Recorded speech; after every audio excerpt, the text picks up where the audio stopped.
Kalau orang tidak pernah menggunakan personanya dia akan berlaku justru seenaknya sendiri. Cewek pakai make up, itu kan kita juga bukan menampilkan siapa kita yang sesungguhnya yang tanpa make up, tapi kan kita kepingin terlihat lebih cantik kan. Iya. Apakah itu suatu hal yang salah? Saya rasa juga enggak. Buanglah masalah pada pakarnya. Bersama psikiater. Buat apa susah? Bahtera Yuda, 96.4 FM.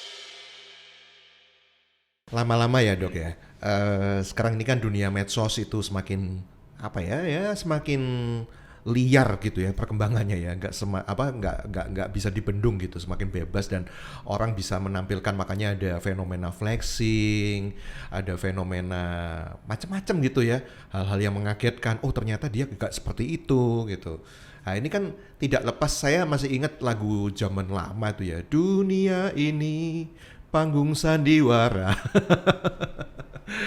Ya kadang-kadang saya ngerasa juga dalam kehidupan ini, apa benar ya saya sedang melakoni sebuah sandiwara gitu ya, saya sedang melakoni sebuah lakon gitu yang harus saya jalani kok, tapi lakon ini kok berat gitu rasanya gitu. Dan ternyata saya baca-baca gitu, ada sebuah teori gitu ya, dramaturgi. Nah, dramaturgi ini berasal dari bahasa Inggris, dari kata drama yang berarti seni atau teknik, dan maksudnya drama dalam bentuk teater gitu ya. Dan pertama kali dipopulerkan oleh Aristoteles sebenarnya, bahwa penampilan atau drama-drama yang berakhir dengan tragis ataupun kisah-kisah komedi. Tapi menurut Goffman pada tahun 1959, dramaturgi itu sandiwara kehidupan yang disajikan oleh manusia, situasi dramatik yang seolah-olah terjadi di atas panggung sebagai ilustrasi untuk menggambarkan individu-individu dan interaksi yang dilakukan. Jadi bisa jadi Dr. Aimee dengan sekarang saya ini lagi drama ini. Drama podcast. Demi tuntutan netizen untuk memenuhi kebutuhan Anda, oh saya lagi ada masalah ini gitu ya. Jadi akhirnya individu yang berinteraksi ini ya dalam kehidupan sehari-hari, secara ringkasnya dramaturgis itu adalah satu pandangan tentang kehidupan sosial sebagai satu serentetan pertunjukan drama dalam sebuah pentas. Jadi mungkin nggak sih dok, saya ini menjadi orang itu yang ya sudah, saya Gideon ya begini gitu. Ya ini aslinya saya, di mana-mana ya begini. Di tempat A ya saya begini, tempat B ya saya begini, tempat C saya begini. Bisa nggak ya saya murni 100% untuk melakukan itu ya? Padahal kan saya harus kadang-kadang, sometimes saya harus men-setting gitu. Oh kalau di tempat ini dengan orang ini ya harus ada beberapa bagian yang saya setel gitu ya.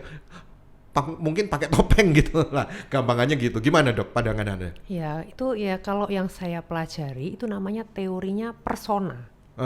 Itu dipopulerkan oleh Carl Gustav Jung, seorang psikolog berkebangsaan Swiss.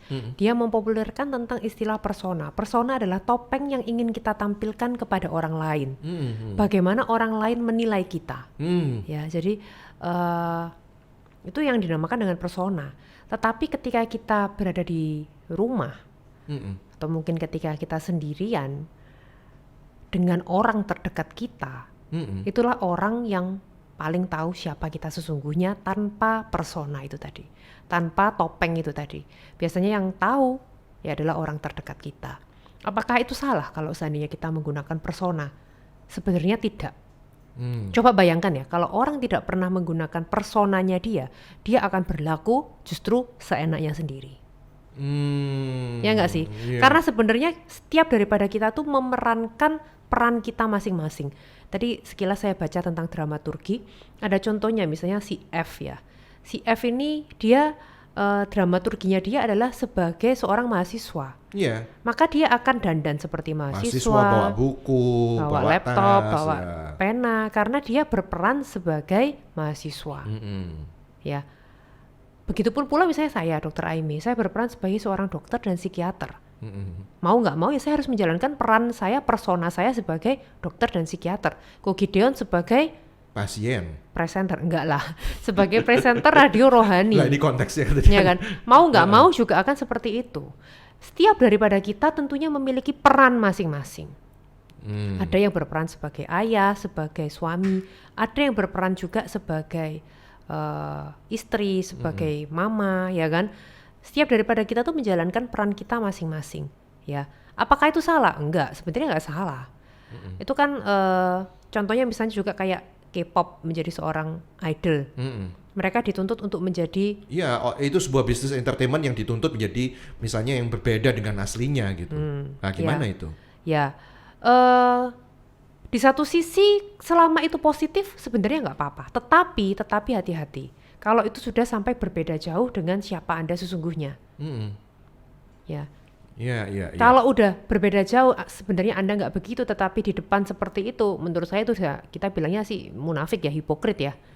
Itu misalnya Anda sebagai motivator, wah kan ada juga ya kalau di depan bilangnya I love my wife gitu, tapi kalau di rumah istrinya digebukin. Itu ada beberapa kasus pasien saya seperti itu. Nah kalau udah seperti itu menurut saya itu sudah menjadi orang yang totally different ya, berbeda ya. Itu yang menurut saya sudah tidak sehat ya. Tetapi kalau misalnya kita menggunakan persona kita tuh untuk dalam arti menjalankan peran kita dengan baik dan tidak seenaknya, boleh nggak? Boleh, selama itu positif. Tetapi jangan sampai siapa Anda sesungguhnya adalah aslinya negatif. Itu yang nggak boleh. Paham nggak bedanya? Kalau misalnya aku personaku positif, tetapi misalnya kayak Dokter Aimee kalau sebagai dokter ya aku akan berpakaian sebagai dokter, pakai jas dokter ya kan, pakai sepatu, pakai celana panjang gitu kan. Stetoskop. Ya itu kalau dulu dokter umum ya. Tetapi ketika aku di rumah, anak-anakku mengenal aku mungkin bukan sebagai dokter, siapa? Ya sebagai mama, sebagai istri yang mungkin pakai daster yang seadanya, yang robek, yang udah bulak ya kan. Nah, apakah itu salah ya? Ya nggak salah. Coba bayangkan kalau Dokter Aimee nggak punya persona, masa Dokter Aimee mau ke rumah sakit pakai daster? Pakai roll-rollan rambut ya nggak mungkin kan. Saya sebagai pasien ini sesama pasien mungkin ya, ini bukan dokter. Makanya. Oh iya. Jadi memang diperlukan sepanjang itu menunjang untuk tugas kita masing-masing gitu. Peran kita masing-masing selama masih positif. Tetapi kalau sesungguhnya Anda negatif, ketika di rumah Anda gebukin istri Anda, tetapi ketika begitu Anda naik di atas panggung sebagai motivator, berubah menjadi I love my wife, kita harus mencintai istri kita, dan lain, itu berarti sudah menurut saya itu sudah munafik, persona yang munafik, dan itu yang menurut saya jadi Anda setuju ya kalau gitu ya, bahwa hidup ini kayak panggung sandiwara gitu. Saya sangat setuju. Ada lakon masing-masing yang kita harus sangat mainkan setuju. gitu. Bahkan justru saya bilang ke pasien-pasien saya, misalnya beberapa pasien yang mengeluh tentang suamiku selingkuh dan lain sebagainya, padahal aku sudah berusaha menjadi istri yang baik, aku sudah berusaha menjadi ibu yang baik, justru malah saya akan bilang, Bu, hidup ini seperti panggung sandiwara. Justru saya malah bilang seperti itu biasanya. Loh kok bisa dok? Iya, setiap daripada kita memiliki peran kita masing-masing dan Tuhan adalah sutradaranya. Ibu berperan sebagai istri, sebagai mama. Suami Anda berperan sebagai suami, sebagai ayah. Ya, kita nggak bisa mengatur bagaimana orang akan menjalankan perannya. Tetapi kita selalu bisa mengatur bagaimana kita mau menjalankan peran kita. Apakah aku menjadi ibu yang baik, apakah aku menjadi istri yang baik. Alur cerita itu nggak bisa kita, jadi seolah-olah udah terpola gitu dari Tuhan gitu, nggak bisa kita ubah. Kita bisa mengubah peran kita. Iya kan, peran kita bisa kita ubah, tetapi bagaimana orang lain menjalankan perannya kan kita nggak bisa ubah. Jadi lebih baik kita berfokus di menjalankan peran kita. Makanya analogi bahwa hidup ini panggung sandiwara, setuju nggak? Setuju. Karena setiap daripada kita memiliki peran. Dan kita harus menjalankan peran kita dengan sebaik-baiknya sebagai bentuk pertanggungjawaban kita kepada Tuhan. Iya. Sampai pernah ya ada satu, saya lupa gitu. Ini kalau bicara tentang sandiwara gitu ya. Jadi sandiwara itu kan kesannya nggak enak, itu kan panggung sandiwara kesannya nggak enak kan, kayak tipuan gitu loh. Kayak kamu sedang menipu gitu loh kan ya kan.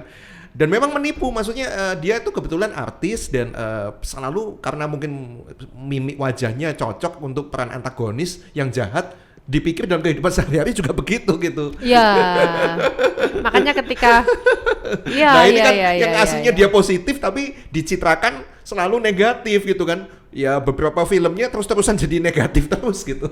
Kalau tadi kan dokter bilang ya aslinya kalau dia negatif dicitrakan positif ya itu mestinya mungkin lebih baik. Tapi ini ada yang kebalikannya gitu loh. Aslinya positif tapi ketika tuntutan sebuah sandiwara itu, sebuah drama yang harus dia lakoni itu negatif, akhirnya dia jadi ya di-image-kan nggak baik nih orang gitu. Makanya sebenarnya itu semua juga berhubungan dengan yang namanya jendela johari. Pernah dengar nggak? Mungkin bisa diulas sedikit. Jendela johari itu jadi kan seperti kotak dibagi menjadi 4 gitu ya. Ada hal yang kita ketahui dan orang lain ketahui. Ada juga hal yang tidak kita ketahui yang orang lain ketahui. Ada juga hal yang kita ketahui namun orang lain nggak tahu, dan juga ada hal yang kita tidak tahu dan juga orang lain nggak tahu. Nah sebenarnya ini ada hubungannya dengan persona itu tadi, topeng itu tadi, bahwa kalau semakin banyak yang orang tidak tahu tentang siapa kita, yang hanya kita tahu, berarti kita, topeng kita yaitu tadi mungkin kurang baik, ya kan? Tetapi semakin besar yang orang lain tahu tentang kita dan yang kita tahu tentang diri kita tuh siapa, berarti kita tipe orang yang open, terbuka apa adanya dengan orang lain. Nah itu yang saya maksud, saya sih kepengennya saya menjadi pribadi seperti itu, apa adanya. Karena lelah kan, oh kalau di sini harus men-setting begini, oh di sini harus men-setting begini. Saya ini dikenal orang yang apa adanya gitu, belak-belakan gitu ya. Ya inilah diri saya gitu.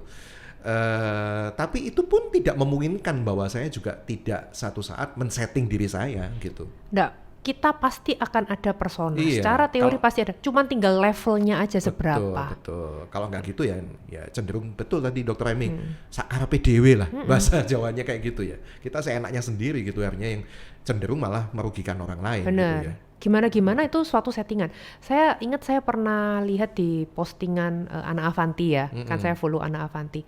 Dia dituduh oleh salah seorang bahwa katanya itu cuman pencitraan, cuman settingan, dia dibilang gitu. Terus dia bilang, loh hidup ini memang semua itu settingan. Coba bayangkan ketika saya ngomong di depan sini, ini ada panggung. Apakah panggung ini nggak settingan? Justru memang harus disetting supaya ada panggung untuk bisa ngomong seperti ini. Cara langsung dia bilang seperti itu. Kalau saya nggak men-setting diri saya seperti ini ya nggak mungkin gitu loh. Semua memang harus settingan. Maksudnya apa? Yang saya tangkap bahwa kita memang harus mengusahakan diri kita untuk menjadi seperti apa yang kita inginkan, itu yang kita menyeting untuk bisa seperti itu. Selama itu positif dan selama Anda di rumah juga positif ya nggak ada masalah. Ya kan? Kalau enggak kita kan seenaknya sendiri. Minimal ketika Anda tidak sesuai Mas Yan, tapi Anda berproses untuk menjadi seperti yang Anda citrakan itu kan. Benar. Gitu kan. Tapi jangan sampai bertolak belakang itu tadi. Jangan sampai aslinya buruk dibilangnya baik. Kayak itu yang nggak baik. Kita kurang baik, kita poles supaya kita menjadi baik, apakah boleh? Ya boleh aja. Justru kita memang harus berproses. Iya. Kan? Kalau enggak ya kita akan semakin nggak baik. Jadi itu suatu hal yang wajar sebenarnya. Oke. Ya sudah kalau begitu saya tidak merasa guilty feeling dengan polesan-polesan saya. Ya karena ada beberapa bagian yang harus saya poles gitu, nggak mungkin ya. Tadi saya setuju sih bahwa Ana Avanti bilang begitu ya. Ya semuanya settingan sih gitu ya. Nggak mungkin saya kemudian ketika saya diundang ke sebuah acara resmi kemudian ya inilah saya gitu pakai sendal gitu. Tapi ada yang pernah kayak gitu loh. Nah, kayak Bob Sadino itu. Almarhum Om Bob Sadino. Dia tetap nyeting dirinya seperti itu loh, celana pendek dengan baju seadanya. Makanya kan kita memiliki norma-norma, tuntutan-tuntutan sosial yang mana kita harus secara tidak langsung mengikuti norma-norma sosial kita. Apakah semua itu polesan? Ya pasti. Jangankan ngomong tentang itulah, kita ngomong tentang penampilan kita aja, cewek pakai make up. Itu kan kita juga bukan menampilkan siapa kita yang sesungguhnya yang tanpa make up, tapi kan kita kepengin terlihat lebih cantik kan. Iya. Apakah itu suatu hal yang salah? Saya rasa juga enggak. Itu suatu hal yang wajar. Iya. Oke. Semoga ini menjadi terbuka di pikiran Anda bahwa ya dimanapun Anda berada, ya kenakanlah setting dengan benar, bukan dengan tujuan menipu, ya kan? Karena banyak sekarang orang memanfaatkan itu untuk menipu, itu yang jadi masalah. Tapi kalau Anda sedang berproses itu menuju ke lebih baik sesuai dengan topeng yang Anda sedang gunakan, ya it's okay lah, wajar gitu ya. Dan selamat berproses untuk itu. Dr. Amy Nugroho SPKJ, thank you banget ya buat pencerahan hari ini di Buat Apa Susah. Terima kasih, bye-bye. Buanglah masalah pada pakarnya. Bersama psikiater Buat Apa Susah, Bahtera Yuda 96.4 FM.